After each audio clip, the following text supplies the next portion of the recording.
Hi hello friends, welcome to Mouni cine updates. Ethirneechal சீரியலில் நம்ம ரொம்ப நாள் ஆச்சு பேசி. ஸோ பார்த்திங்கன்னா 2 நியூ என்ட்ரிஸ் வந்திருக்காங்க. அப்புறம் ஷூட்டிங் ஸ்பாட் அப்டேட் இப்போ கரண்ட்டாக என்ன மூவ் ஆகிட்டுருக்குன்னு சொல்லி ஃபுல்லாகவே இந்த வீடியோவில் டிஸ்கஸ் பண்ணலாங்க. அதில் ஃபஸ்ட்டு பார்த்திங்கன்னா எனக்கு ரொம்ப பிடிச்ச ஒரு கேரக்டர் சீசன் 1 அண்ட் சீசன் 2லேயுமே கண்டினியூ பண்ணிகிட்ருக்காங்க. 2 பேருமே எனக்கு ரொம்ப பிடிச்ச ஒரு கேரக்டர் தான். நம்ம கொற்றவை போலீஸாக ஆக்ட் பண்ணாங்களே சீசன் 1ல், அவங்க தான் இப்போ சீசன் 2ல் அவங்களோட என்ட்ரியுமே ஒரு 2 வீக்ஸ் பேக் இருந்துச்சு. ஸோ செம மாசான என்ட்ரன்ஸ் வீட்டுக்குள்ளே நுழைஞ்சு அவங்க மொத்த பேரையும் பார்த்திங்கன்னா செமையாக மிரட்டி அது ரொம்ப நல்லா இருந்துச்சு அந்த ஒரு சீக்வன்ஸு. அதை தொடர்ந்து நம்ம ஜனனியோட சிஸ்டர் கேரக்டர் பண்ணாங்க இல்லையா, வைஷ்ணவி, அவங்களுமே என்ட்ரி கொடுத்துருந்தாங்க. ஸோ அவங்க பார்த்தீங்கன்னா லாஸ்ட் சீசனுக்கு இந்த சீசனுக்குமே நிறைய டிஃப்ரென்ஸ் இருந்துச்சு அவங்களோட கேரக்டரில். இப்போ பார்த்தீங்கன்னா அரசியை அரெஸ்ட் பண்ணணும் அப்படிங்கிறதுக்கு பிளான் போட்டுட்ருக்காங்க. ஸோ நம்ம தர்ஷன் லவ் பண்ண பொண்ணு ஏமாத்தினாங்க இல்லையா, அந்த பொண்ணு வீட்டில் போய்ட்டு அவங்க ஃபேமிலியோட அடிச்சது எல்லாத்துக்குமே சேர்த்து பார்த்தீங்கன்னா கேஸ் போடணும் அப்படின்னு சொல்லி கொட்டுற ஒரு பக்கம் பிளான் பண்ணிட்டு இருக்காங்க.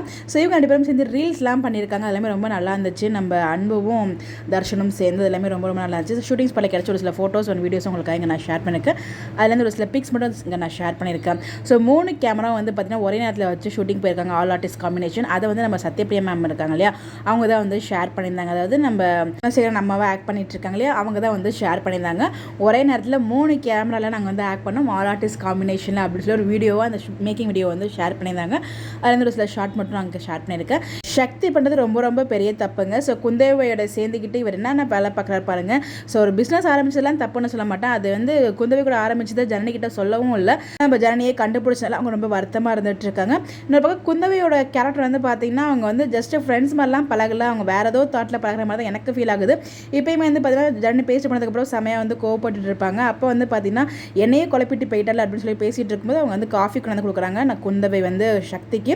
அப்போ பார்த்தீங்கன்னா நீ குடிக்கலன்னு கேட்கும்போது உன்னோட ஒரு சிப் மட்டும் கொடுக்கும்போது இவர் கொடுக்குறாரு. பேக்ரவுண்டில் வேற லவ் சாங் போகிறாங்க. என்னடா நடக்குது இங்கே அப்படின்ற மாதிரி தான் இருந்துச்சு. அவங்க தான் கேட்டாங்கன்னா ஏன் சக்தி கொடுக்கணும், சக்திக்கு அறிவில்லையா அப்படின்ற மாதிரி தான் இருந்துச்சு. ஸோ என்ன பண்ணுறாங்கன்னே தெரியல. சக்தியோட கேரக்டர் ஏன் அப்படி டேமேஜ் பண்ணுறாங்கன்னு நமக்கு தெரியல. ஸோ சக்தி அண்ட் குந்தவை ஒரு பெஸ்ட் ஃப்ரெண்ட்ஸாக காமிச்சா கூட ஓகே. பட் ஆனால் பார்த்தீங்கன்னா அதையும் தாண்டி புனிதமானது அப்படிங்கிற மாதிரி தான் போயிட்டு இருக்கும் போல். பட் பாவம் நம்ம ஜனனி தான். பாப்பம் எதை நோக்கி போகுது அப்படின்னு சொல்லிட்டு நீங்கள் நினைக்கிறீங்க குந்தவை அண்ட் சக்தியோட ரோலை பற்றின்னு சொல்லி மறக்காம கமெண்ட்டில் ஷேர் பண்ணுங்கள். இந்த மாதிரி எப்படி தெரிஞ்சுக்க நம்மளோட சேனலை ஃபாலோ பண்ணிக்கோங்க. Bye bye.